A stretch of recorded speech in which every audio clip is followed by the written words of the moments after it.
alguns dos nossos colegas ainda, infelizmente, Fukuzawa, olham a eletrotermofototerapia com desdenho, que tem acontecido nos últimos anos. Vários outros profissionais têm usado a estimulação, a fotobio, o ultrassom. O fisioterapeuta continua falando mal, falando que o choquinho não funciona, falando que a luzinha tem efeito. E nós temos médicos, dentistas, fonoterapeuta ocupacional, esteticistas utilizando, médicos veterinários utilizando em larga escala, e a gente acho que acaba que tem a formação clássica dentro da graduação, né? Não tô nem falando nada de lei, não. Quem que tem que usar? Quem sabe usar? Quem que tem essa parada na graduação? É a gente. Então, eu acho que essa é outra coisa que eu vejo, eu falo, cara, é um mercado tão importante, o paciente estaria se beneficiando tanto, mas eu acho que tem um certo ranço, um preconceito. Neste episódio, o convidado é o professor João Durigan, fisioterapeuta com mais de 20 anos de experiência e professor da Universidade de Brasília. Reconhecido por sua atuação em eletroterapia e agentes eletrofísicos, o professor João compartilha uma visão prática e científica sobre o uso da estimulação elétrica neuromuscular no fortalecimento e na hipertrofia muscular. Com base em estudos realizados no Brasil e no exterior, ele explica de forma clara como entender os parâmetros físicos das correntes pode fazer toda a diferença nos resultados clínicos. Um episódio técnico, mas leve, que ajuda o ouvinte a repensar o uso dos equipamentos e a aplicar a eletroterapia com mais precisão, propósito e evidência científica. Fala pessoal, sejam bem-vindos a mais um episódio do podcast do Fisiortopedia. E hoje a gente está aqui com um convidado novo, acabei de conhecer também, né, recentemente. Então, uma pessoa que todo mundo sempre fala muito bem, e eu já estava querendo aproximar ele por outras vias aí, e aí a gente acabou conseguindo essa conversa, e hoje a gente já convidou ele para um podcast, né, o pessoal sabe que quem passa do nosso lado aí tem coisas interessantes, a gente já deixa ao vivo aqui para vocês. Então, estamos aqui hoje com o João Durigan, seja muito bem-vindo, João. Muito obrigado, Fukuzawa, pelo convite e por poder falar hoje aí com a sua audiência do Fisiortopedia. Para mim é uma satisfação. E eu acho que você falou que eu sou novo, é novo de idade, né? Não é novo Não, da novo audiência. da gente Você quer dizer conhecer, que né? eu tô, O amigo que eu tô novo. com meus 25 anos, é isso, né? Mas é isso, o que importa é o espírito, né? A alma, sempre a parte jovem da história. E fiquei É. feliz, obrigado pela apresentação. Que isso. Então, o Durigan é um cara muito bacana aí. Eu sempre ouvi muito falar pela Josi, em especial, né? O pessoal do Eletro. Então, é um cara com um grande currículo aí, tá lá em Brasília, né? Mas ele vai contar um pouco melhor aí o que que ele faz. E a gente vai conversar hoje um pouco de eletroestimulação neuromuscular, uma temática muito relevante, muito importante, né? Acredito e espero que todo mundo use aí na prática clínica. E hoje é dia de tirar algumas dúvidas aí e ver realmente como potencializar isso na prática clínica. Durigan, fala um pouquinho aí quem tu és, de onde tu veio, o que que você está fazendo agora. Muito bom. Então, pessoal, eu vou iniciar a apresentação, porque já tem um slide. Ah, perfeito. Então, gente, a gente vai para a aula, Durigan vai se apresentar, vai ter a nossa linha que vocês já estão acostumados. No final, tem aquele nosso bate-papo. Durigan, fica super à Isso. vontade aí, manda bala. Obrigado, Fukuzawa. Então, vamos lá, pessoal. Eu sou o professor João Durigan, eu sou paranaense, eu sou de Paranavaí, no Paraná, uma cidade perto de Maringá, no noroeste do estado, de aproximadamente 100 mil habitantes. Eu sou fisioterapeuta desde 2003, então por isso que eu gostei que o Fukuzawa falou que eu sou novo, né? Então já tem um tempinho aí que eu tô na estrada, né? 22 anos, basicamente. E eu fui para a área acadêmica, então assim, eu fiz mestrado na Unimep, fiz doutorado na UFSCar, acabei tendo algumas experiências fora do país, ainda como pós-doc, no Instituto de Medicina do Esporte no Copenhague, em 2009. Depois voltei para São Carlos, fiz pós-doc, também na UFSCar, na fisioterapia da UFSCar. E estou desde 2012 na Universidade de Brasília. Tá? Sou professor aqui tanto da graduação em fisioterapia, quanto também orientador, né, nos programas de ciência da reabilitação e de educação física em níveis de mestrado e doutorado. Nesse período também tive a oportunidade, Fukuzawa, de trabalhar com dois grandes pesquisadores da área de eletroestimulação. Fiz 2 períodos como professor pesquisador, né, pesquisador visitante, na verdade, tanto na Universidade de Delaware, com o professor Dave Collins, no Canadá, lá em Alberta. Um pouquinho frio lá, pegamos aí algumas semanas aí de menos 45 graus. E mais recentemente, o ano passado, fui para a Universidade de Delaware. Passei também um ano com a professora Karen Sibernagel. E aí eu vou mostrar um pouquinho desses estudos que a gente desenvolveu. Tá? Aqui estão meus contatos, estão o e-mail, tanto o Gmail, o e-mail da UNB, as minhas redes sociais. Aqui está a nossa rede, o nosso Instagram, né, que é onde eu tenho desenvolvido, tenho feito ali alguns trabalhos ali com relação à eletroestimulação, a fotobio, ultrassom terapêutico, tá? Então, um perfil ali profissional também. E aqui o perfil do nosso laboratório, onde a gente divulga, né, os alunos, né, os mestrandos, doutorandos divulgam ali os nossos resultados de pesquisa, projetos também. Convido a vocês a seguirem os dois perfis. E se vocês também escanearem, esse QR Code vai direto para esses perfis, tá bom? Bom, pessoal, hoje então a gente vai falar um pouquinho, ao convite aqui do Focus sobre fortalecimento e hipertrofia muscular por estimulação elétrica neuromuscular. A primeira coisa que é importante a gente entender quando a gente fala de estimulação elétrica neuromuscular, e aqui não é só para fortalecimento e hipertrofia, não, tá? São os parâmetros físicos. Então, o parâmetro físico, tanto da eletro, da foto, do ultrassom terapêutico, ele domina, né? Ele determina os efeitos terapêuticos e efeitos biológicos, tá? Qual que é o grande problema? O problema é que os nomes comerciais das correntes, no caso, elas não explicam nada. Elas só confundem. E a questão central que a gente tem que fazer não é qual aparelho usar, mas sim quais parâmetros físicos garantem a ação terapêutica esperada. Então, por exemplo, quando você pega uma corrente, vamos aqui dar nome aos bois, né? A corrente russa, uma corrente australiana, uma corrente de baixa frequência, quando a gente olha o nome, ou quando a gente escuta o nome, o parâmetro, o nome comercial, desculpa, esse nome comercial não tem nenhuma analogia com o seu efeito terapêutico, né? Então, para isso, a gente tem que entender os parâmetros físicos, né, as variáveis físicas.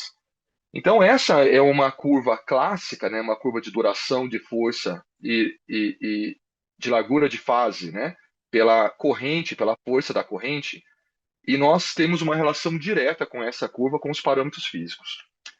E aqui, é claro, Fukuzal, a gente podia passar horas, né, falando desse slide. Eu falo que 80% da elétrica está resumido nesse slide, tá? Mas vamos focar aqui, por exemplo, para vocês entenderem, para uma estimulação motora, tá?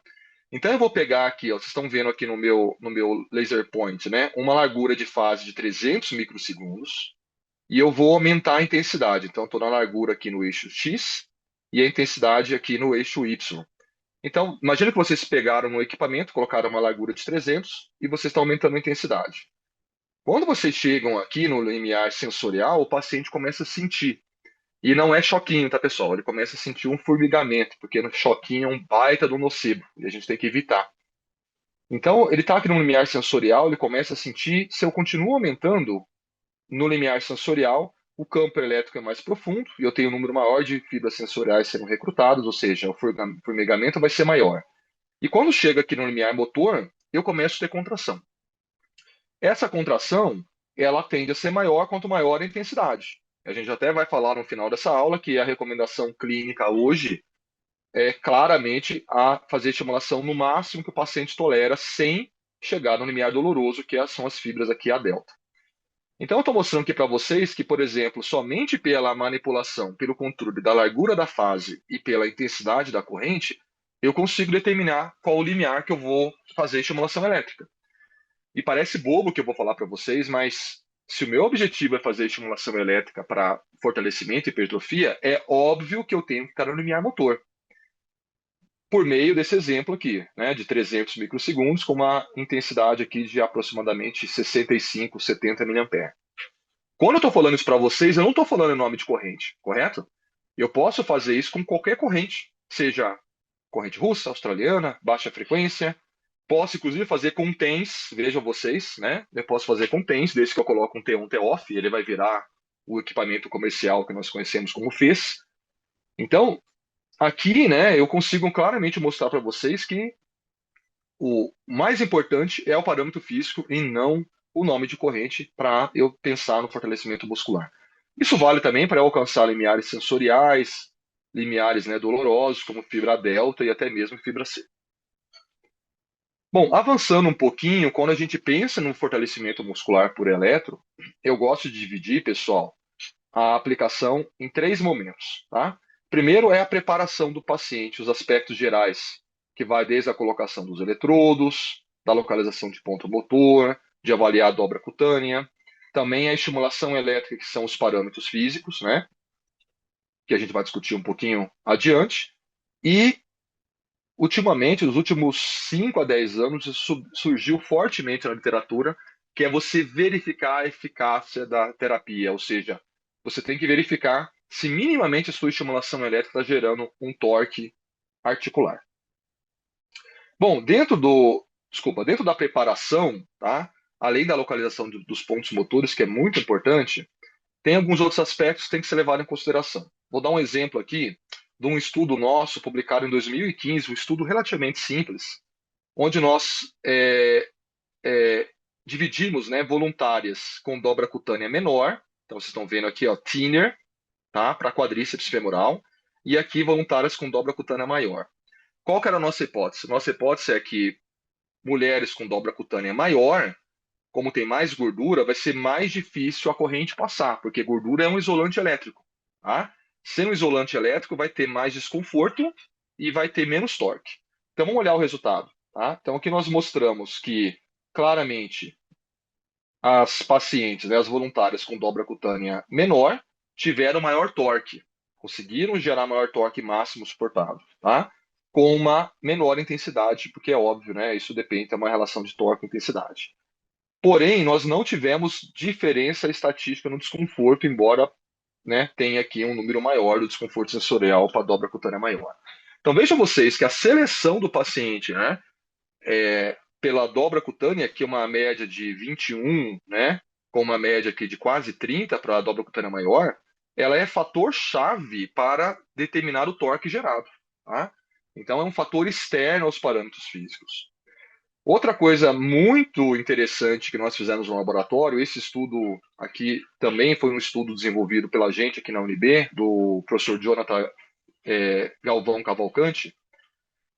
Nós fizemos o seguinte: nós testamos a eletroestimulação para gerar força, torque e carga no músculo e carga no tendão em quatro situações.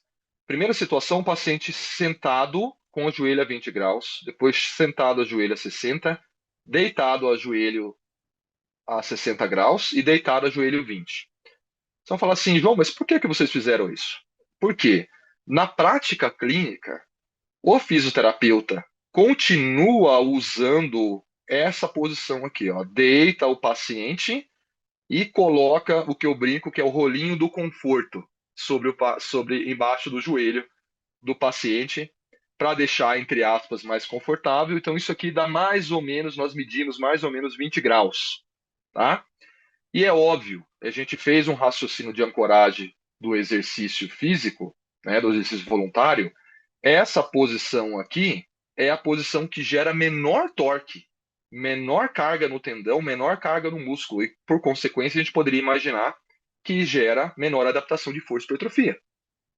E o fisioterapeuta, galera, continua na sua maior parte, dentro da ortopedia, fazendo estimulação nessa posição do conforto. Vocês vão falar assim, não, João, mas tem algumas situações clínicas onde eu tenho, né, uma limitação de movimento, de ADM do paciente, e uma restrição articular, que ele tem que ficar a 20 graus, 40 graus, ótimo.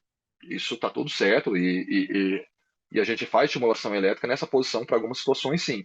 Agora, a gente vê frequentemente pacientes, por exemplo, com um nível avançado lá de reabilitação de cruzado anterior, uma distensão qualquer muscular, continuando fazendo um fortalecimento muscular com essa posição do conforto, o que gera menor torque e certamente vai gerar menor adaptação muscular.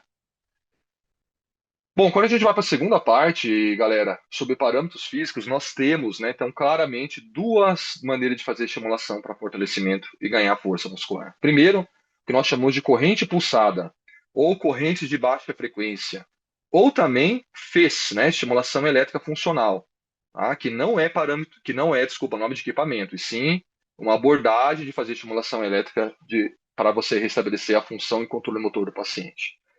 Então, basicamente, nós temos aqui uma corrente quadrática bifásica.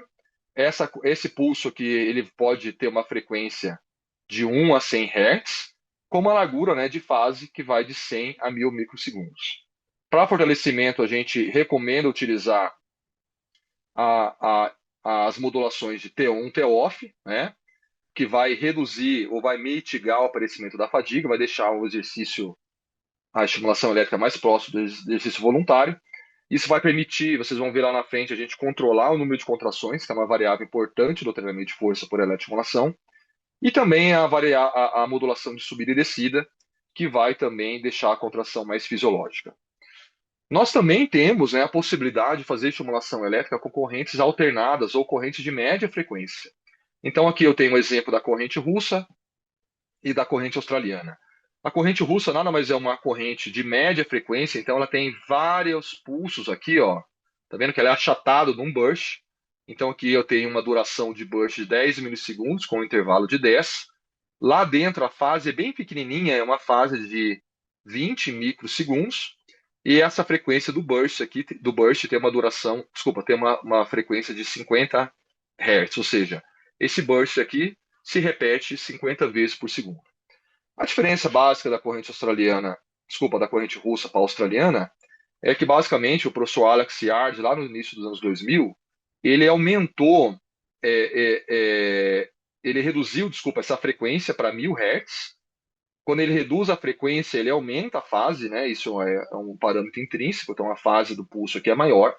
Então aqui ele também reduziu a duração do burst, que da corrente russa tradicional era de 10 milissegundos, para 1 a 4 milissegundos. Tá?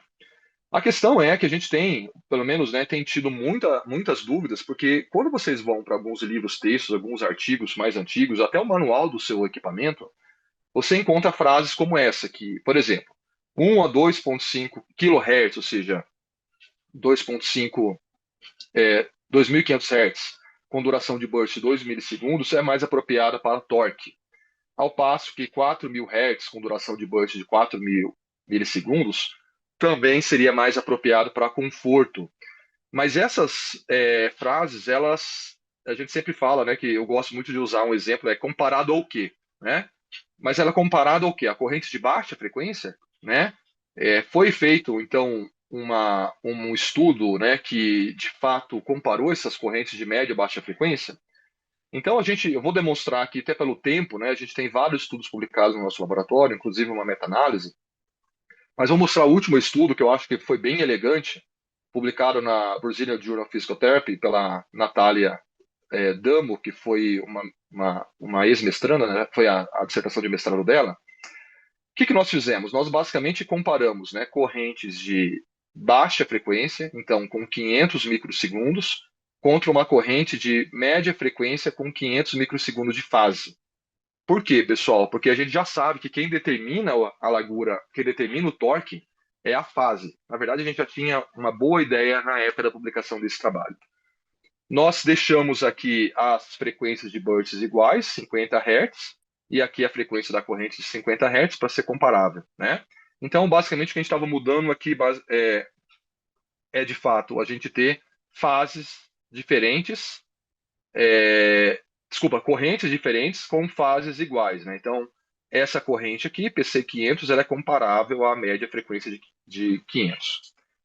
Então, aqui, a primeira coisa, nós não tivemos diferença no torque absoluto entre média e baixa frequência, tampouco no torque relativo. As diferenças estão entre 500 e 200 Hz. Nessa figura, a gente consegue ver com mais detalhes. Então, aqui nós fizemos uma estatística onde nós não tivemos diferença entre correntes de média e baixa frequência para qualquer desfecho desse estudo. E aqui nós mostramos claramente que a diferença entre o torque voluntário, ela se dá, tá vendo? Tem uma abertura aqui, ó. Ela se dá pela largura de fase, ou seja, larguras de fase de 500 microsegundos sempre evocam maior torque do que larguras de 200 microsegundos, a despeito se é média ou baixa frequência. Então, a despeito se é corrente russa, se é corrente australiana, contra uma corrente de baixa frequência, desde que a fase seja a mesma, tá? Desde que a fase seja a mesma. Isso vale também, pessoal, tanto para contrações submáximas, exceto para 20 aqui, ó, 20% da contração máxima, mas vale para a maior parte das contrações submáximas.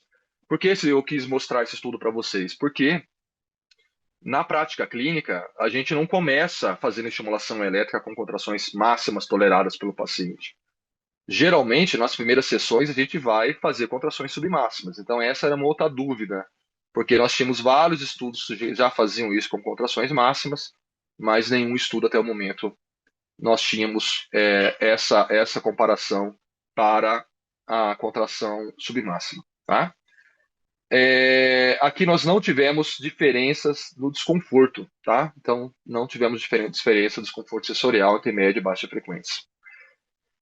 Esse é um estudo que nós fizemos em colaboração com a Universidade de Alberta, acabou de ser publicado, tá? E nós mostramos também que quem comanda, tá, a aferência central, pelo menos medular, quando você compara a corrente de média e baixa frequência, não é a corrente de média e baixa frequência, sim a fase, novamente, tá?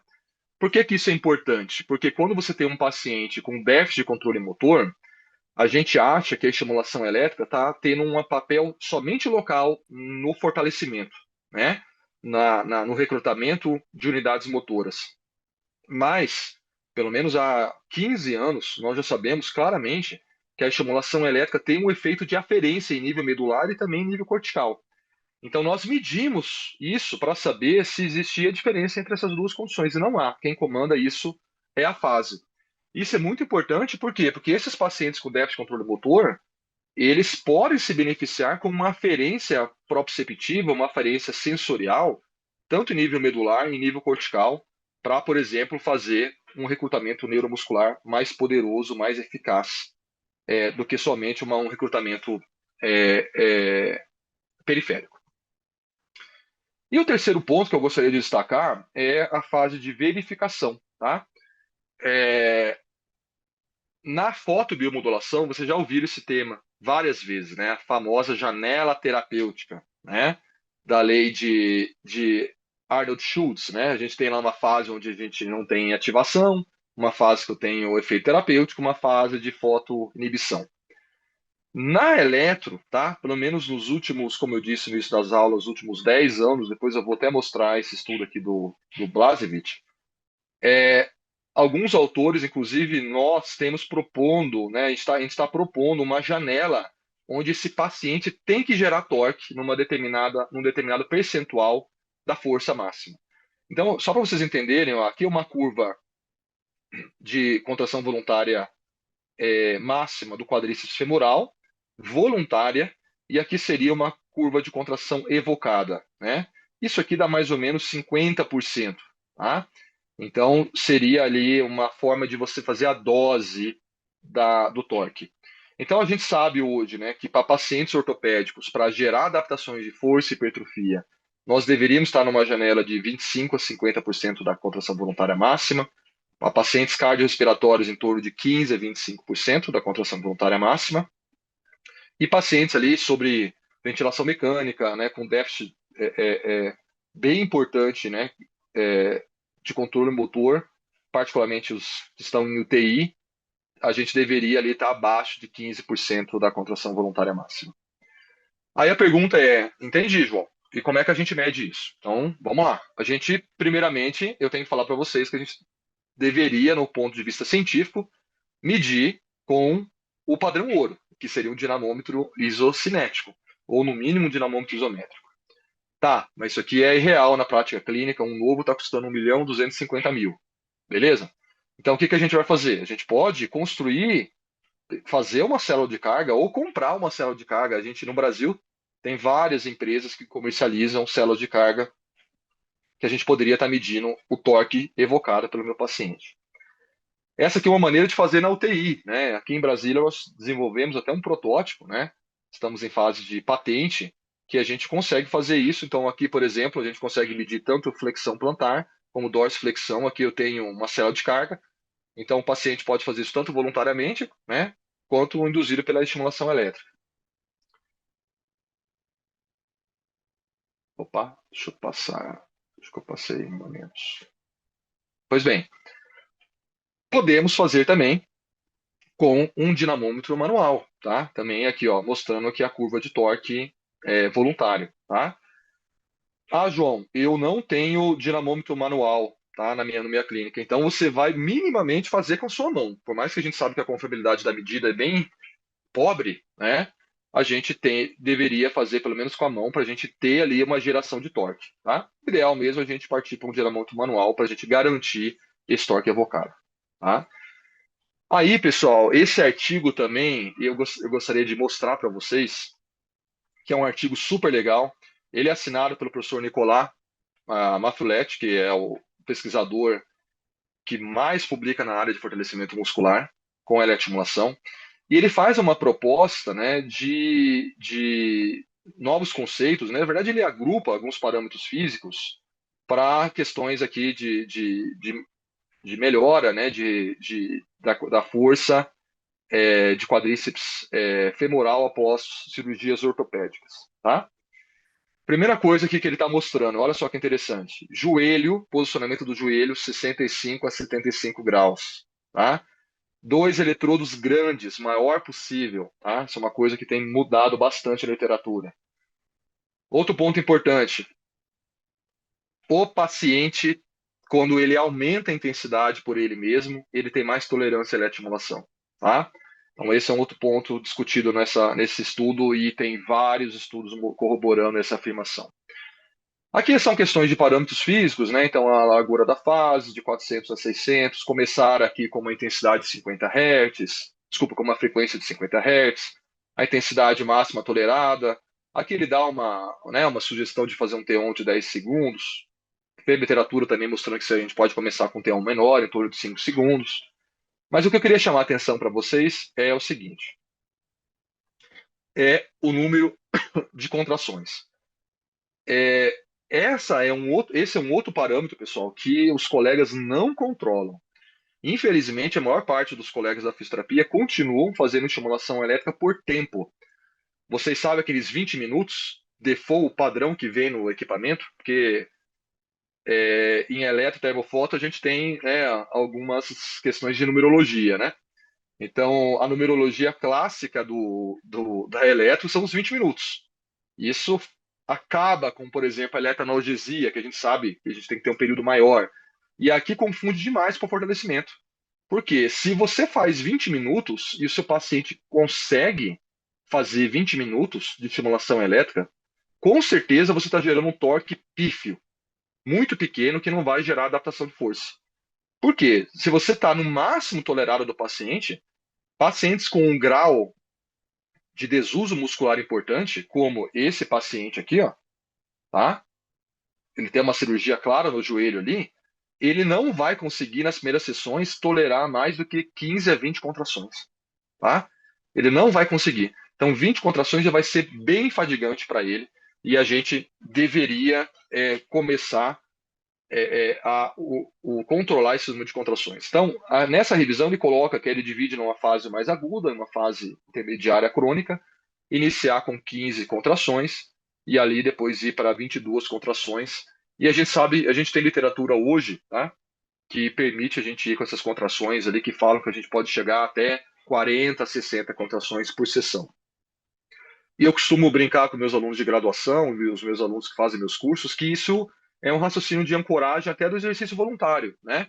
É o famoso 3 de 10. O 3 de 10 não está errado, desde que ele seja na intensidade máxima tolerada pelo paciente, na repetição máxima. Então, se eu faço 3 de 10, 3 de 15 aqui, eu estou entre 30 a 45 contrações por sessão, tá?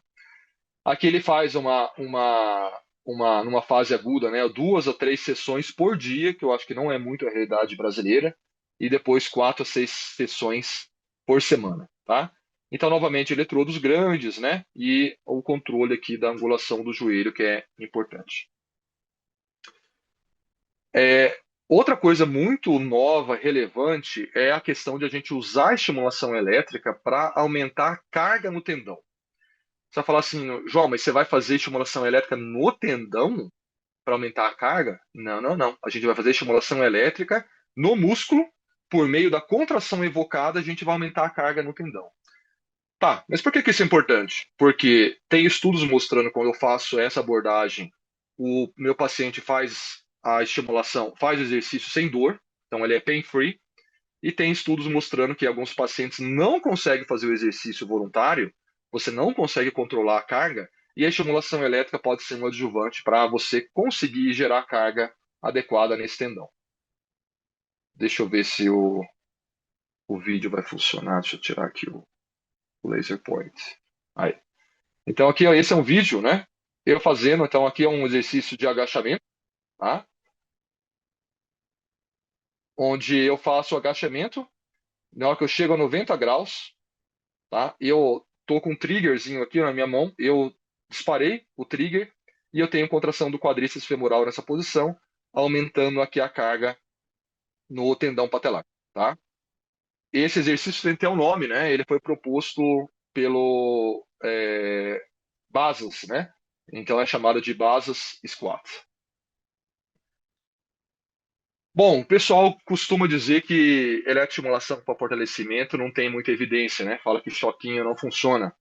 Então aqui, ó, eu separei algumas revisões temáticas com meta-análise, só vou voltar meu laser point aqui, mostrando que para cruzar o anterior, né, a eletroestimulação combinada ao exercício, que é a fisioterapia padrão ou fisioterapia convencional, parece ser mais efetiva que somente exercício voluntário para aumento de força, hipertrofia do quadríceps e desempenho funcional. Resultados semelhantes também em cirurgias ligamentares de menisco no joelho.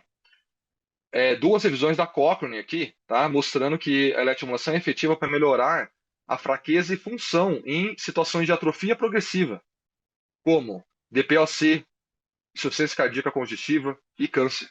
Tá? Evidências moderadas aqui a favor da eletroestimulação isolada ou combinada com exercícios isométricos de quadríceps para pacientes com idosos com osteoartrite. Tá? E aqui a eletroestimulação adicionada ao tratamento convencional parece ser mais eficaz do que o tratamento convencional para prevenir, não é minimizar, a fraqueza em pacientes críticos. Tá? Então, mostrando que a gente tem uma evidência robusta e desde que eu tenho desuso muscular também é importante no paciente.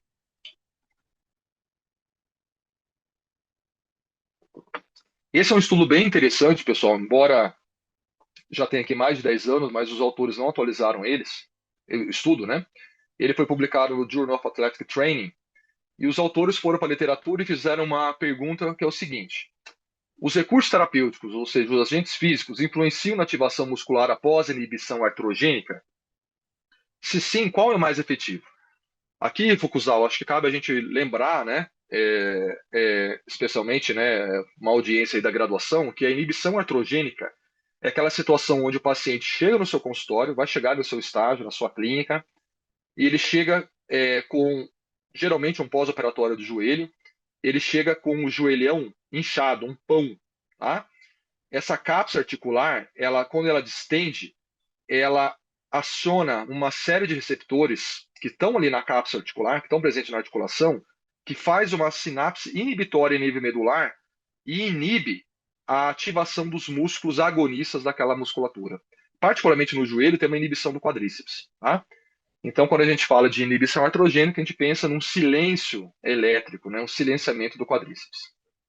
O que os autores encontraram? Encontraram terapia manual como possíveis recursos, crioterapia, TENS, né, como sinônimo de eletroanalgesia, e NMS como sinônimo de fortalecimento muscular por eletroestimulação. Então, aqui eles incluíram 10 estudos com moderado nível metodológico pela Pedro, acho que aqui não cabe a gente entrar muito em detalhe, dificuldade de cegamento, né, tanto de voluntário quanto de fisioterapeuta, por exemplo, o estudo de crioterapia, como é que você cega o voluntário, né? Então, a gente já tem um viés ali que reduz essa nota na Pedro. E eu vou copiar aqui o slide, né, que mostra claramente, copiar aqui a conclusão, desculpa, mostrando claramente que a eletroanalgesia e o fortalecimento muscular por estimulação elétrica foram as duas únicas intervenções que conseguiram aumentar a ativação muscular do quadríceps em pacientes com silêncio elétrico, né, por inibição artrogênica. E a terapia manual teve o menor efeito, tá? Por que isso ocorre? Porque a eletroanalgesia aplicada diretamente no joelho vai inibir ou vai reduzir a aferência produzida pela distensão da cápsula. E isso faz com que meu paciente consiga ativar melhor o quadríceps. Por que a estimulação elétrica aplicada no músculo também tem um efeito consideravelmente clínico? Porque nessa situação, ele não tem lesão do motoneurônio inferior. Ele só tem um reflexo que está lá na medula travando o motoneurônio, mas o motoneurônio ele tá intacto. Então, se eu chego com um eletrodo, coloco em cima do quadríceps, eu consigo ter um recrutamento adequado. Isso é bem interessante. Se você já não usa na prática clínica, eu recomendo que vocês comecem a utilizar. E especialmente na eletroanalgesia, você faz ali eletro por 10, 15 minutos e o paciente começa a fazer estimulação elétrica, desculpa, ele começa a recobrar, né, começar a ter uma contração voluntária e eles ficam assim, muito surpresos pelo poder da eletroestimulação. Bom, então algumas mensagens aqui para casa. O que importa não é o aparelho, não é o equipamento, e sim os parâmetros. Tá? A intensidade parece ser chave para a eficácia terapêutica para fortalecimento muscular. E a gente tem que controlar o torque, porque como eu faço essa verificação, eu tenho melhores resultados clínicos. E aqui eu queria deixar uma mensagem também, né? Para a gente parar de usar esse nocebo, né? No Brasil, né, o português, a gente tem essa diminutivo que parece bonitinho, né? Kilt, né? Em vez de chamar de choque, você fala para o seu paciente, eu vou te dar um choque. Parece feio, mas quando é choquinho parece ser legal. E é nocebo do mesmo jeito, né? Ninguém sai de casa, vai fazer fisioterapia no seu consultório para tomar choque mesmo que seja pequenininho. Então é claro que quando eu uso esse choquinho, né, essa palavra, eu estou aí e reduzindo aí a eficácia terapêutica e a interação do paciente com você, sem dúvida nenhuma. Tá? Bom, eu queria deixar aqui dois recados, tá? Para vocês aí da fisiortopedia, né? Primeiro, o nosso livro, tá? Denominado Agentes Eletrofísicos na Fisioterapia Traumática Ortopédica. Ele foi organizado por mim, tá? E pelo professor Rafael Barbosa, lá da UFSC. Foi publicado ano passado, então tá pela Artimed e chancelado também pela Abrafito, tá? É um livro que esse é um sonho muito tempo que a gente estava tentando realizar. Eu não coloquei aqui os coautores, mas nós temos aqui os nomes aqui que todos vocês conhecem, nacionais, professor Nivaldo Parisotto, professor Richard Libano, professora Josi, o professor Guerra, o professor Pinfield, eu vou acabar esquecendo algum nome aqui, vão ficar chateados comigo, mas também nomes internacionais, a professora Kathleen Sluka assina o capítulo de analgesia, o professor Nicolas Babu assina o capítulo de fortalecimento, de crioestimulação, de crioterapia, desculpa. Então, é um livro muito atualizado, com bastante evidência clínica, e a gente tentou ali pegar alguns gaps que estavam faltando na uma literatura mais específica dentro da traumática ortopédica. Também queria deixar um convite, nós temos, né, um curso EAD, tá, de 20 horas, que está na plataforma da ArtMed 360, onde a gente aborda todos os recursos, né, os agentes eletrofísicos, com videoaulas, né, com bastante parte teórica, mas especialmente parte prática. E eu queria deixar o convite para quem tiver interesse, por meio desse QR Code, vocês caem lá dentro, né, do meu Linktree, vocês conseguem ter acesso de tanto o link direto para o livro, quanto o link direto do curso pela plataforma da Artmed.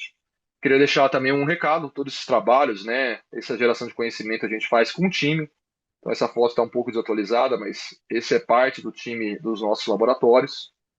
Algumas colaborações internacionais também, que o professor Dave Collins, da Universidade de Alberta, o professor Nicolas Babu, da Universidade de Dijon, e aqui uma visita recente que ele fez ao nosso laboratório, e aqui a professora Karen Cibernagel, da Universidade de Delaware. E é isso.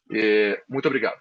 Muito bom, Doriga. Se quiser, pode parar o compartilhamento de tela aí para nossa conversa. Uma aula sensacional, esclareceu várias coisas minhas também, eletro não é meu ponto forte, Doriga, mas vamos lá.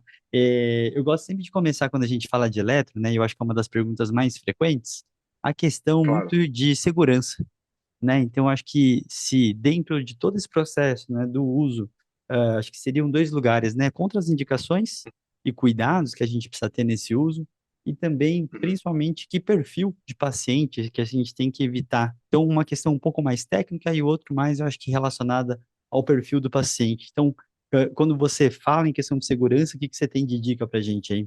Bom, Fukuzawa, vamos lá. Então, as questões de segurança, elas começam quando a gente vai colocar o equipamento no paciente. Então, por exemplo, Uhum, são dicas básicas, tá? A gente tem que olhar a qualidade do nosso eletrodo. uhum, A gente tem que olhar a qualidade dos cabos, ver se o fio não está desencapado. Sabe aquele terminalzinho que a gente coloca? Eu tô até com um eletroestimulador aqui, ó. Deixa eu ver se eu consigo. Cadê ele? Acho que ele acabou que não tá aqui do meu lado. Mas aquele terminalzinho que a gente coloca no eletrodo, Aham. O fisioterapeuta tende a puxar pelo cabo e aquele terminal vai se soltando por dentro. Tá? Certo. Aquilo ali é danado para dar fuga de corrente e causar choque no paciente. Uhum. Tá?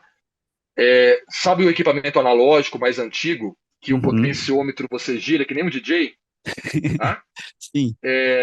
Aquilo ali também é danado para dar uma pancada no paciente, porque o Uhum. fisioterapeuta deixa ligado, deixa lá uma intensidade alta, e o próximo coloca os eletrodos, liga o equipamento e o paciente toma uma pancada, tá com uma intensidade lá de 100 miliamperes, tá? Identifico. Já Então, fiz essa cagada aí. são questões básicas. Mas, assim, com relação a contraindicações gerais, a gente sabe hoje, olha que interessante, que 10%, 10 a 15% dos nossos pacientes, eles vão ser intolerantes à estimulação elétrica. Olha que Uhum. legal. Por que são intolerantes? Porque provavelmente eles têm, por mais que você faça a familiarização, eles têm medo de estimulação elétrica. Parece que eles não aderem bem ao tratamento, cara. Sim. Então, tanto para fortalecimento quanto para analgesia. E a gente tem aquelas contraindicações clássicas, né? Então, você vai fazer eletroestimulação sobre uma região que eu tenho risco de tumor ativo, né? Uhum. Tem aquela questão clássica também de um paciente que tem um marca-passo, né?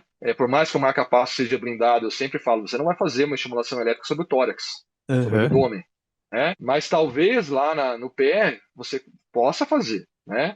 Mas olha só que interessante, se o paciente tem uma arritmia cardíaca durante o seu atendimento, né? Uhum. Será que a gente tem literatura mostrando segurança realmente para a gente fazer essa aplicação, né? Uhum. Eu sempre tendo a ser bem conservador nisso, sabe, Fukuzal? Eu acho que o princípio da não maleficência ele sempre vem primeiro antes do princípio da beneficência, né? Então, toda vez que a gente tem alguma dúvida de segurança, não é só na eletro, não. Em qualquer área da fisioterapia, eu acho que a gente tem que dar 2 passos para trás e verificar se a gente não tem um outro recurso que possa ser feito pelo menos naquela sessão, né, para a gente poder dar uma estudada e ver se a gente tem uma segurança maior para fazer essa aplicação. Perfeito, perfeito, muito bom. E aí, agora a gente indo para um lado um pouco mais inverso, acho que pode ir tanto para um lado de evidência científica quanto preferência, né? E eu Claro. queria saber de situações que você acha que a eletroestimulação para fortalecimento seja essencial, né? Então, desde patologias, condições, situações clínicas, aonde você acha bacana, assim, você fala assim, cara, não largo mão de usar uma eletro nesse perfil ou nessa doença aí. Perfeito. Então vamos lá. Vamos começar por um raciocínio mais abrangente. Então,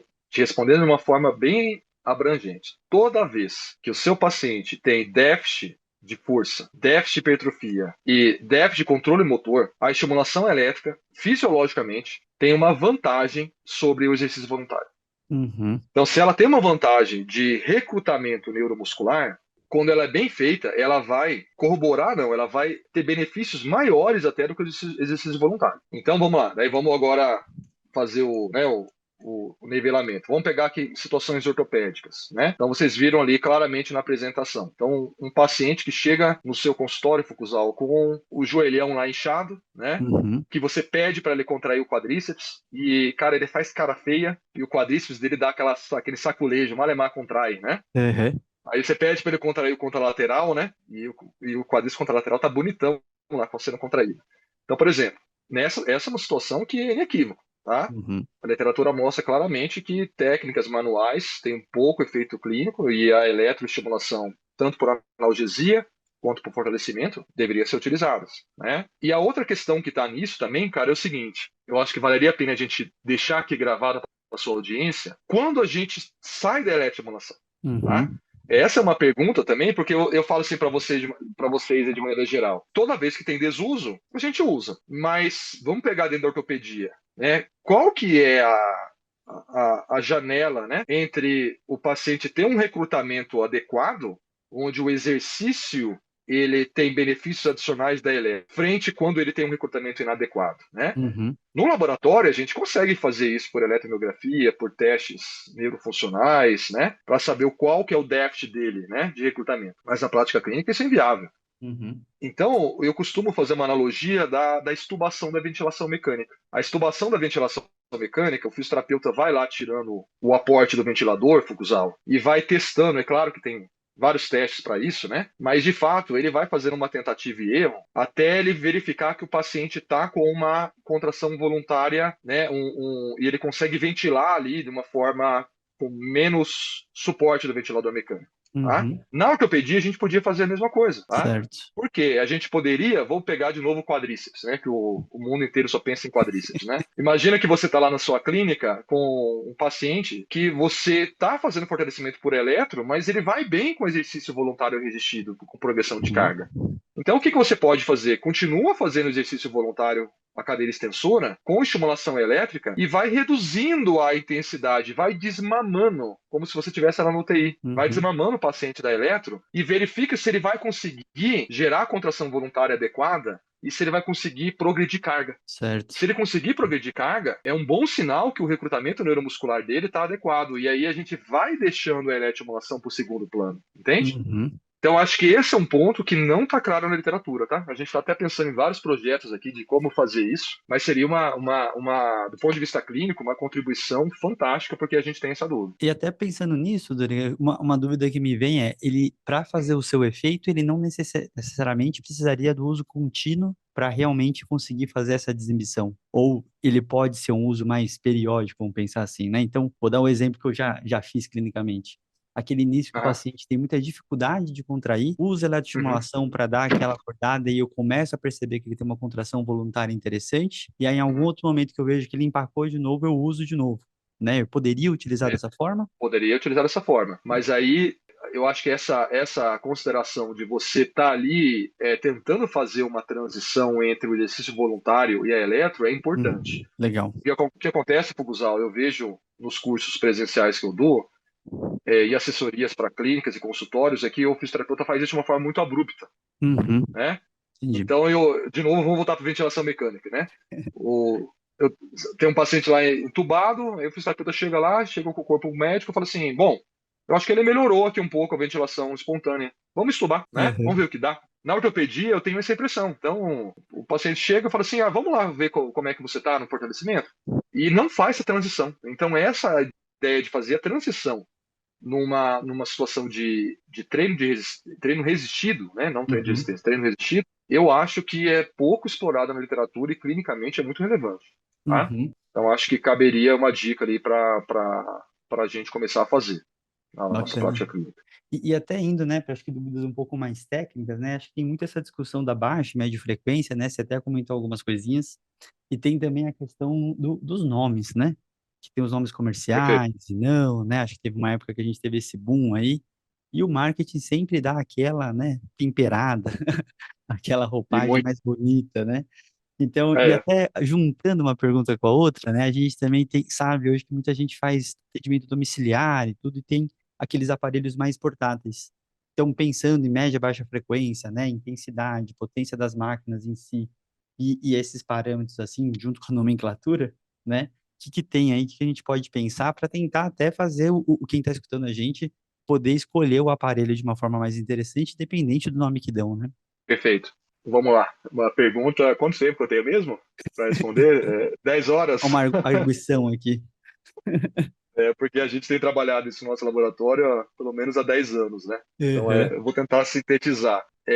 Fukuzawa, vamos lá. Então, primeira coisa é o seguinte: nós tivemos realmente, ali nos anos 90, início dos anos 2000, um boom, especialmente no Brasil, tá? Mas no mundo como um todo também, da utilização de correntes de média frequência. Nós tínhamos ali alguns estudos, tá? E até os estudos lá antigos, né, da década de 70, né? Não é nem estudo, né? As apresentações do COTS, né, da corrente russa, que mostravam uma superioridade das correntes de média frequência Uhum. para fazer fortalecimento muscular. Quando a gente começou a trabalhar com isso, cara, o primeiro estudo que eu li, foi isso em 2012, 13, que a gente parou para pensar num projeto, e eu rapidamente olhei, eu lembro que estava com um aluno de mestrado na época, uma aluna, e um IC, e nós olhamos assim, poxa, mas esses estudos não são tão justos. Por quê? A gente já tinha uma ideia na época que a largura da fase ela é chave para o torque, né? Uhum. Pela curva ali de, né, quanto maior a largura, mais fácil eu consigo pegar o limiar motor, como eu mostrei ali no segundo e terceiro slide da aula. Então o que que a gente falou? Bom, vamos tentar fazer estudos onde a gente consegue ter uma corrente russa lá de largura de 200 microsegundos, mas pegar uma baixa frequência de 200 e tentar ser justo, né? Quando a gente começou a fazer isso, e ali eu peguei e mostrei só o trabalho da Natália, a maior parte dos estudos mostram que quem comanda a força, quem comanda, inclusive a fadiga, que são estudos ainda não publicados, é a fase. E Uhum. não é se é uma corrente de média ou baixa frequência. Mostrei outro estudo ali, quem comanda a aferência central é a fase, né? Uhum. Então eu olho para trás, a gente olha para trás hoje e fala assim, bom, essa é uma evolução clássica da ciência, né? Os estudos são publicados, um grupo de pesquisadores identifica algum problema metodológico, replica, né? E aí mostra, né, que resultados são parecidos do ponto de vista físico. Provavelmente daqui 10, 20, 30 anos vão pegar os nossos estudos e vão falar assim, nossa, que lixo, né? Vamos refazer, né? E vão dar resultados mesmo, diferentes, enfim, isso faz parte da E ciência, né? assim Isso seja, aqui não né, é. na real. E aqui não estou nem fazendo nenhum juízo de valor a nenhum colega, nenhum, né? Tem colegas da fisioterapia que metem o pau no Cotes, né? Eu acho que ele fez uma brilhante contribuição, né? Porque graças Uhum. a ele, ali nos anos 70, o mundo começou a falar de eletroestimulação novamente, né? Porque o Sim. boom tinha sido depois da Segunda Guerra, depois, né? Deu uma reduzida e ele, né, trouxe isso de volta. Então, assim, aí eu vou para o segundo ponto da sua pergunta, né? O que o fisioterapeuta vai usar do ponto de vista clínico, até mesmo atendimento domiciliar? Tanto faz o desfecho força, desconforto e fadiga, se ele usa uma corrente de média frequência para fortalecimento e hipertrofia com corrente de baixa frequência, tá? Aí você vai falar assim, mas pode ser que tenha a preferência do paciente? Pode. Aqui Uhum. nos nossos atendimentos da supervisão de estágio da UNB, é maluco isso que eu vou te falar, cara. Tem pacientes que chegam e falam assim, eu quero a corrente russa, Uhum. sabe? E aí você explica que, né, que tanto faz, mas a gente tem uma corrente russa, a gente vai lá e faz, né? Então tá tudo certo. Agora, você tocou num ponto, cara, que é fundamental. É o ponto de vista econômico, Uhum. né? Que as empresas não querem contar pra gente. Então, um equipamento de média frequência, ele tem um ticket médio aí de 3, vou chutar R$ 4.000, até mais. Um equipamento portátil, ele tem um ticket médio de R$ 700, tá? Uhum. Então, para quem está fazendo o atendimento domiciliar, como você disse, eu não estou nem falando só de um equipamento portátil, bateria, tá? Porque esse é um terceiro ponto que eu vou falar já já. Sim. Ele tem um equipamento de baixa frequência, com um equipamento de baixa frequência, ele consegue, desculpa, com um equipamento de média, ele consegue comprar quase 4, 5 equipamentos de baixa. Uhum. Entende? Então, para quem está começando, você imagina, você é recém-formado, você quer fazer o atendimento domiciliar, né? Você consegue ali atender, né? Você tem uma equipe e você não tem esse conhecimento e você compra um equipamento de média frequência, o custo-efetividade dele para o seu atendimento, né, é muito mais direcionado do que o de baixa frequência, que custa 4 vezes menos. Agora, o terceiro ponto é que você colocou são equipamentos portáteis, eu acho que você quis dizer equipamentos a bateria, correto? Sim, isso. Isso. Então, o que a literatura coloca é o seguinte: se a entrega da bateria é a mesma da corrente que está na tomada, a intensidade é a mesma. Uhum. Tá? A gente já fez alguns testes no laboratório e eu não gosto de ficar falando de marca, né? Porque eu acho que a gente acaba tendo, né? Eu não tenho nenhum conflito de empresa, mas também não recebo nada por isso também, né? Uhum. Mas tem vários equipamentos nacionais que são muito bons, tá? Que você pode comprar de olhos fechados, que eles entregam realmente, né, a intensidade que está ali no manual. Agora, você sabe vou dar uma dica aqui que o fisioterapeuta peca? A bateria desgasta, né, cara? A Uhum. bateria tem vida útil, a bateria descarrega. Então, muitas vezes você mesmo vê em você, né? Você coloca ali o equipamento, né? Você está precisando girar muito o botão intensidade e não está chegando no limiar motor, tem que trocar a bateria. Não é Uhum. o problema Perfeito. do equipamento em si. E a Sim. bateria descarregou. E o fisioterapeuta fica querendo usar, né? Nossa, tá saindo alguma coisa aqui. Não. Então, a questão da bateria é chave para esses equipamentos portáteis. Não sei se eu consegui Perfeito. explorar as três coisas que você me perguntou. Tem uma parte meio seguinte, assim, porque né, a gente tem essa experiência com a seleção, com a parte esportiva, e tem Legal. uma né, facilidade hoje de vários desses atletas terem, né, o aparelho em si, né? Uhum, E isso, como que você olha? Porque, sabendo até como que funciona nos Estados Unidos, eu sei que essa independência, até essa praticidade de você ter esses aparelhos é muito mais fácil, né? Essa uhum, autonomia de um atleta, né? Porque ele já vem com aquelas uhum. configurações meio prontas e tudo mais. Você vê com bons olhos ou fica para um lugar mais de uma eletroanalgesia, talvez? Como é que você enxerga isso? Zal, acho que o primeiro ponto eu posso estar falando bobagem aqui, tá? Depois vocês vão, os seus seguidores ali, a plataforma vai verificar isso pra gente. Mas eu tenho quase certeza que é proibido pelo CREFITO, pelo COFIDO, Uhum. o paciente mexer no equipamento no Brasil, Ah, tá? Eu perfeito. acho. Uhum. Se isso estiver valendo, tá? Em teoria, olha só que contrassenso, né? A melhor Joguei evidência um fala crime que. no ar aqui. Não, não, mas a melhor evidência, olha que loucura. A melhor evidência fala que o paciente tem que aumentar a intensidade. Isso. Ele se familiariza melhor. Uhum. Então, a sua pergunta é uma resposta retórica. É óbvio que o paciente, o atleta, seja um atleta de alto rendimento, seja um vozinho ali, né, que mora tem uma situação socioeconômica ali que está na UBS, que você atende, deveria ter um equipamento em casa, tanto para Uhum. fortalecimento quanto para analgesia, isso sem dúvida nenhuma. Tá? E aí, olha só que interessante, eu acabei de voltar dos Estados Unidos e eu falo isso também para toda vez que eu vou dar um curso, eu abro o olho dos fisioterapeutas, eu vou abrir os olhos aí dos seus seguidores, tá? Essa é uma dica aqui que tem bastante valor agregado. O fisioterapeuta norte-americano, quando eu falo norte-americano, entenda-se o canadense também, ele vende o serviço de eletro, ele consigna a eletro, tá? É. Porque hoje, cara, o cara compra um Shopee, um eletroemulador na Shopee, tá? Na Amazon.com lá, por 30, US$ 35, super bom, tá? Uhum. Excelente. Então, e ele vai usar em casa, né? Então, o que eu vi claramente o fisioterapeuta fazendo é consignar o equipamento, seja, né, consignar no sentido de eu tenho equipamento, eu deixo com os meus pacientes, clientes, né? Tanto da desportiva quanto, né, um paciente ali acabou de sair, por exemplo, de uma ventilação mecânica e foi para casa, estou fazendo atendimento domiciliar.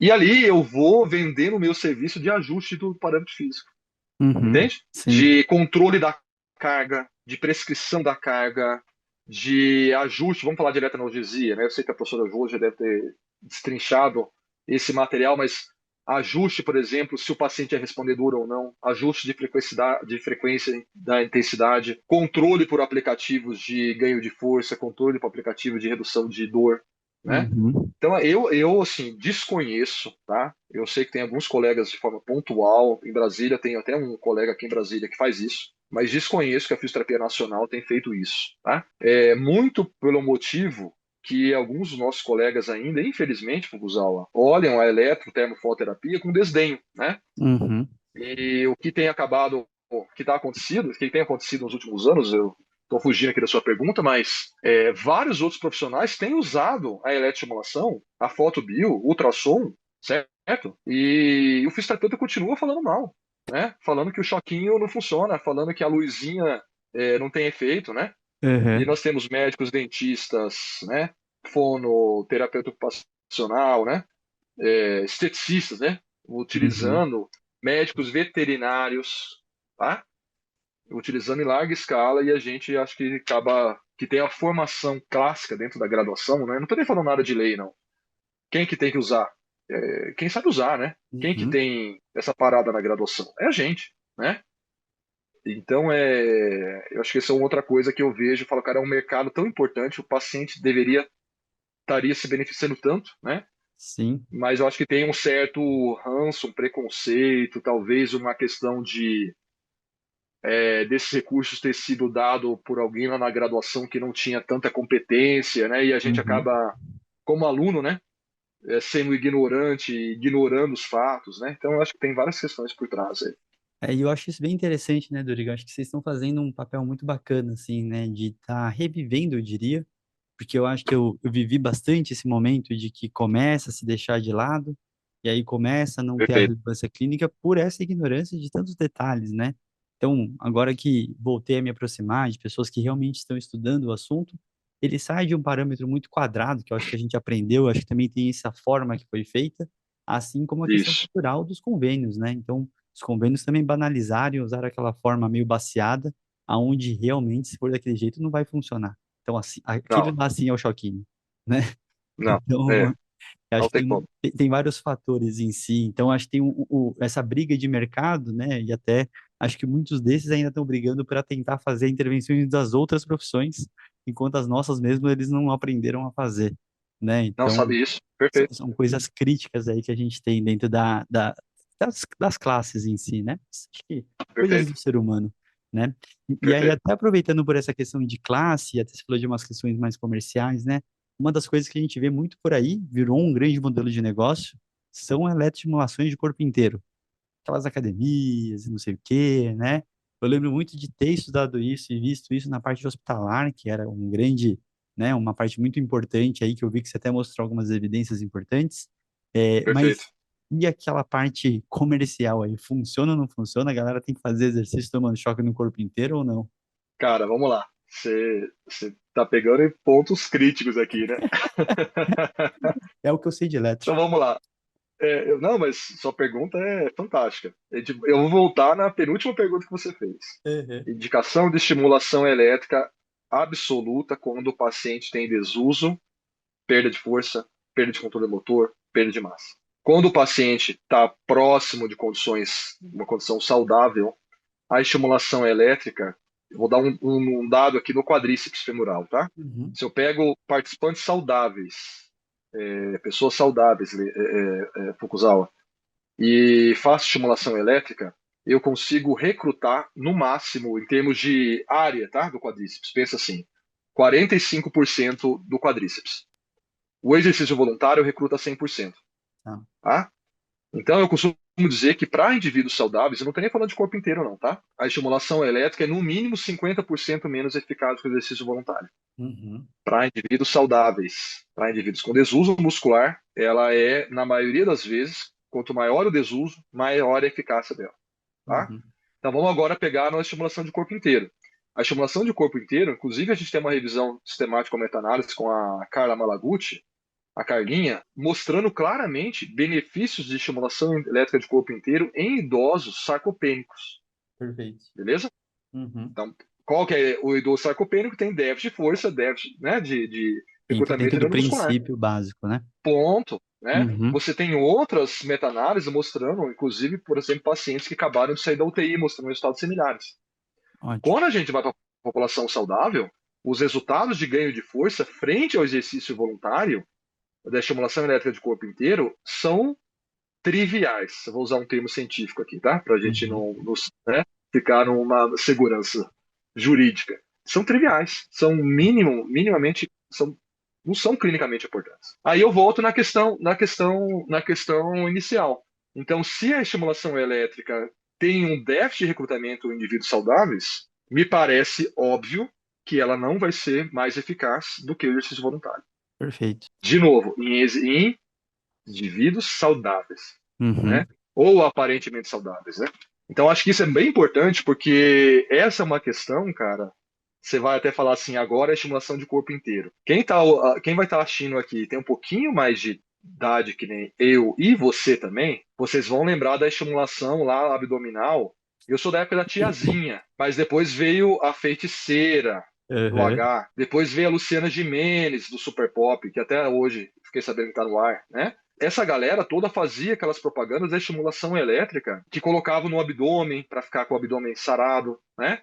Colocava na bunda para ficar com a bunda sarada, colocava no peitoral para o cara ficar. Vocês lembram disso? Ah, o princípio é o mesmo, então só tá voltando, muda a roupagem, né? Sim, Porque total. lá atrás eu já falava isso, eu falava, poxa, para indivíduos saudáveis o benefício é pouco. Eu sempre brinco com meus alunos.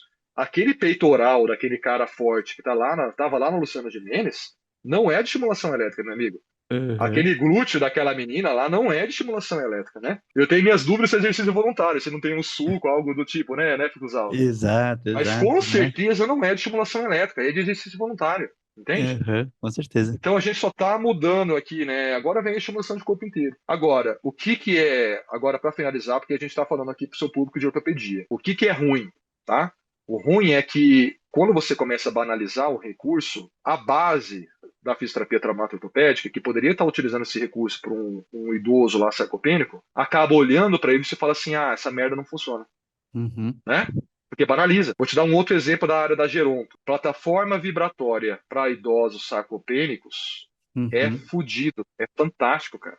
Uhum. Tá? Melhora até força, porque entre o cara ficar acamado, ou grande parte do dia acamado, e ele ficar em pé, fazendo protocolos diários de vibração, Uhum. isso consegue melhorar a força muscular.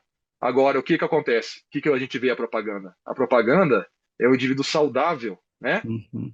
Com peitoral desse tamanho, uma menina com um glúteo desse tamanho, né, fazendo vibração ali, e a indústria vendendo aquilo como se fosse você tivesse maior, ia ganhar força muscular, ganhar hipertrofia. Então, o que que a gente olha? Eu conheço colegas da gerontologia tanto fisioterapeutas como médicos, que não conhecem esse recurso e desdenham.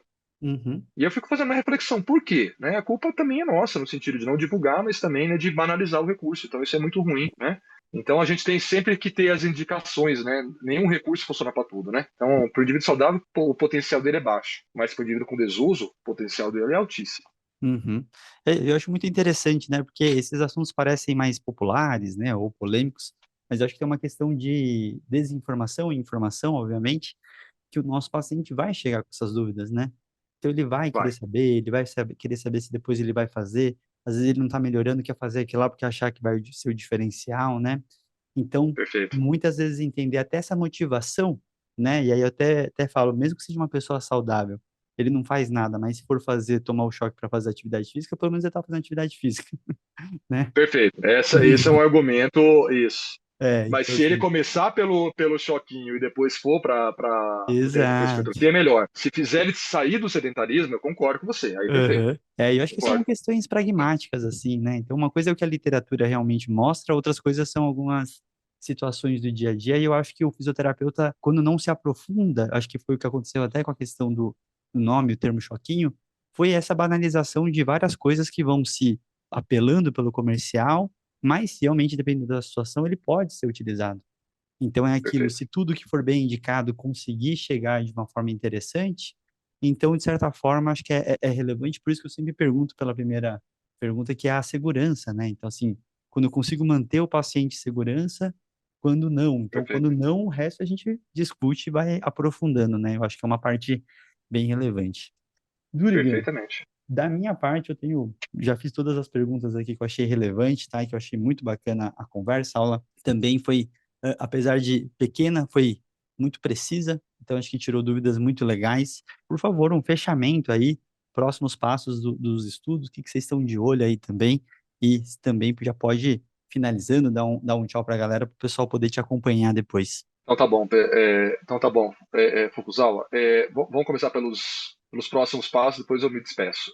A gente está agora, cara, querendo avançar em duas linhas. A primeira delas é tentar reproduzir parte dos nossos estudos que eu mostrei para vocês, que a maior parte deles foram feitos em indivíduos saudáveis, então é um estudo mais fisiológico, tá?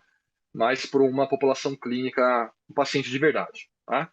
E a gente está agora, a gente conseguiu adquirir, né, um estimulador, um TMS, né, que a gente consegue mapear, por exemplo, como que isso está chegando no córtex. Então, Uhum. isso para pacientes com déficit muscular, pacientes neurológicos, é super legal. Então, a gente quer tentar ali ir para um lado, continuar para o lado fisiológico, porque eu sou muito curioso, né? Eu tenho doutorado na fisiologia, então eu sempre quero entender o porquê das coisas. Então, acho que a gente tem que dar essa contribuição também, mas avançar para questões clínicas. E o segundo foco dos nossos trabalhos, que eu me apaixonei demais, tem a ver com a ortopedia, com a desportiva, foi essa utilização da estimulação elétrica para aumentar a carga no tendão. Uhum. Legal. Eu achei super legal, foi uma experiência super legal com a professora Karen. E a Karen, ela fez, tem uma formação legal de eletro, então, assim, ela não tem, né, nenhuma, embora, assim, até a área de tendinopatias, né, olha eletro meio com, né, porque parece a eletro passiva, né, então dá Uhum. uma desdenhada, mas a questão de você fazer a contração, aumentar a carga, a gente medir essa carga, já tem alguns estudos mostrando que, por exemplo, agachamento, né, leg press com estimulação elétrica, pacientes com tendinopatia patelar, por exemplo, o cara tem um benefício de fazer o exercício sem dor, que no meu ponto de vista é fantástico, né? Uhum. Você aumenta a adesão desse paciente, então, assim, não tenha dúvida, né? Imagina, você tem duas opções. Você vai fazer um agachamento que você está com dor ali no tendão patelar, com dor, e a outra opção, um agachamento sem dor. Qual que você escolhe, né? Uhum. Então, não tenha dúvida que isso é um benefício clínico fantástico. Então, a gente tem começado agora, a gente vai começar uma série de estudos aqui no nosso laboratório, inclusive em parceria com a professora Karen, para a gente fazer em situações, por exemplo, de tendinopatia de Aquiles, né? A gente fazer exercícios com a estimulação elétrica superimposta para a Uhum. gente tentar medir ali como é que está a carga no tendão. Então, um aspecto mais biomecânico da parada mesmo, mas questões clínicas também, a gente saber, bom, como é que foi sua dor? As escalas né, clássicas aí de evolução de tendinopatias, a gente vai começar a medir. Eu acho que é um aspecto também que eu acho que a gente vai conseguir dar uma contribuição bacana na literatura, porque ninguém explora isso, né? Uhum. Então, são os parâmetros, os mecanismos e tentar avançar para essa parte das tendinopatias. E eu queria deixar, Fukuzão, um obrigado a você, tá, pelo convite. Para mim é uma experiência bem importante estar aqui, trazendo, né, as evidências científicas, a ciência que a gente produz na Universidade Pública, aqui na Universidade de Brasília. Deixei meus contatos, né? Então, quem tiver alguma dúvida, quem quiser se aprofundar em algum questionamento, então me sigam lá no Instagram. Uhum. Podem mandar e-mail também, né? A gente responde tudo ali na medida do possível. E eu espero ter impactado positivamente aí a sua audiência, que os colegas, né, da ortopedia, né, continuem, né, usando cada vez mais os agentes eletrofísicos de maneira geral, e particularmente que é eletro, né? E que, assim, vocês viram, né, em grande parte das situações, em algumas partes ela é extremamente importante, na maior parte ela é um baita de um coadjuvante, mas eu sempre falo, cara, que não usar os agentes eletrofísicos, o fisioterapeuta que não usa, ele está deixando, né, ferramentas que nós temos, né, uma caixa de ferramentas que a gente tem na profissão de lado, né, Uhum. dando, né, menos oportunidade, né, de melhoras e de desfechos para os nossos pacientes e trazendo mais qualidade de vida para eles. Então, eu espero que tenha impactado e tenha deixado essa mensagem para vocês. E te agradeço novamente, pessoalmente. Maravilha, obrigado, viu, Durin? A aula foi sensacional, a discussão também. Acho que esclareceu várias dúvidas, assim, né? Então, espero também que atraia pessoas que queiram continuar fazendo pesquisa, né? Então, quem quiser também tem contato com o professor Durin, com certeza, né? Quem entrar aí no ResearchGate, no Orcid, vai ver a produção que ele tem, que é incrível, sensacional. E agradeço também por toda a contribuição científica, né? Então, esse espaço realmente é para a gente poder aprofundar algumas coisas e também divulgar aí o trabalho de vocês. Duriga, muito obrigado. A gente está aqui de portas abertas. Quando você tiver novas pesquisas aí, novos estudos, quiser divulgar mais coisas, ficamos totalmente à disposição. Então, já deixo aqui também. Muito Até mais, obrigado. pessoal. Não esqueçam de divulgar, mandar, curtir, comentar aí para todo mundo que possa se interessar e a gente deixar de fazer choquinho, né, Duriga? Então, vamos fazer esse negócio decente. Um grande abraço a todo mundo. Valeu.